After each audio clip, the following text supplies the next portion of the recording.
Hey everyone, this is Zach with 80/20 Media, here today with a video on signs and symptoms of a bad wheel bearing.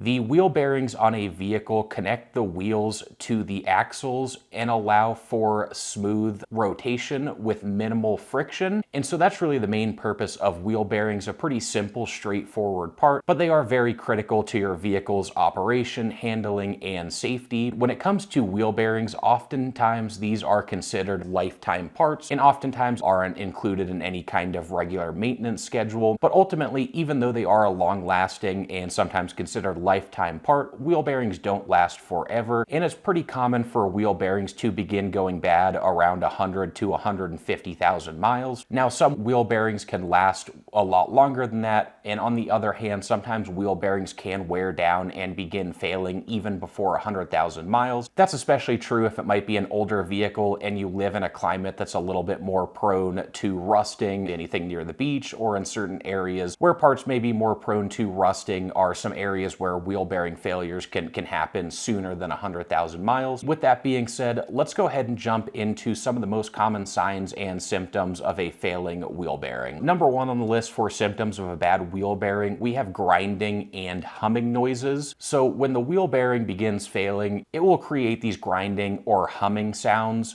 And this is often the most common symptom and one that is very noticeable, since it is something that, especially as the bad wheel bearing progresses and continues getting worse and worse, something that you should start hearing in the cabin as it becomes a bigger issue. A few notes. Number one, the sounds will increase as vehicle speed increases. And as you slow back down, the noise will kind of gradually wind back down with the speed of the vehicle. Also, when it comes to these sounds while cornering, it may get louder or quieter depending on which direction you're turning and what side of the vehicle the bad wheel bearing is on. For example, if the bad wheel bearing is on the driver's side of the vehicle, if you take a right turn, that sound will typically get louder, and the reason for that is that will be on the outside wheel. As the vehicle rolls that way, it'll put a little bit more weight on that side of the vehicle, which will ultimately put a bit more stress on the wheel bearing and increase the sound of those humming or grinding noises.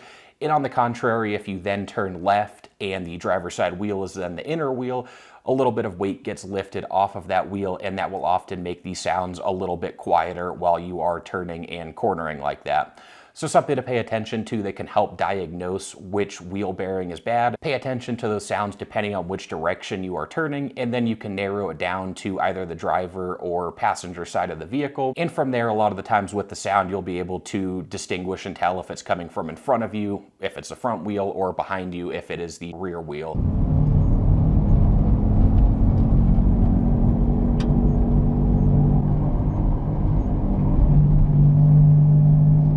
Moving on to symptom number two, we have steering feel, and there are a couple different things to talk about with poor steering feel. One is a loose steering feel or just an unresponsive steering feel. You may also feel that the alignment of the vehicle is off. Depending on which wheel bearing is bad, it may feel like the vehicle is trying to pull in a certain direction. And that could be an alignment issue and doesn't always indicate a wheel bearing problem, but if you're getting some of these other symptoms alongside the feeling of alignment issues, then that could be another symptom that points to the wheel bearing failing and being on its way out. And then finally, vibrations through the steering wheel are another common sign of a faulty wheel bearing. As it wears down, that wheel will begin vibrating more, and ultimately that will be sent through the steering wheel, which you should be able to feel with the wheel in your hand as you're driving along. So ultimately, any kind of steering that feels off, unresponsive, feels like the alignment's off, or vibrations through the steering wheel are all common signs and symptoms of a bad wheel bearing. Last but not least,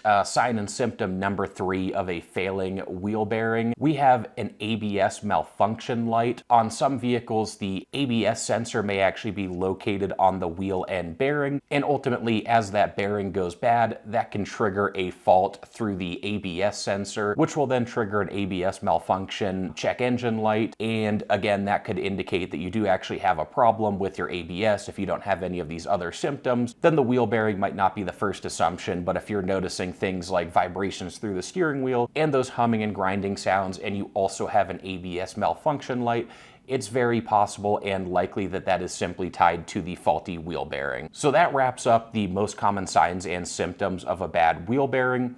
So once you've identified your issue and know that you have a faulty wheel bearing, what does it look like for replacing that bearing? That depends specifically on the vehicle. Some vehicles will require a full new hub for the vehicle, while others may just have press-in bearings. So depending on which one it is and whether you need to replace the entire hub or just the wheel bearing itself can affect costs a little bit, but ultimately wheel bearing failures, if you end up at a repair shop for the job, which is generally recommended depending on what type of hub you have, you might not have the tools or equipment at home to do it on your own. It's pretty common to spend somewhere in the ballpark of about $300 to $700 to replace the wheel bearing and or the wheel hub.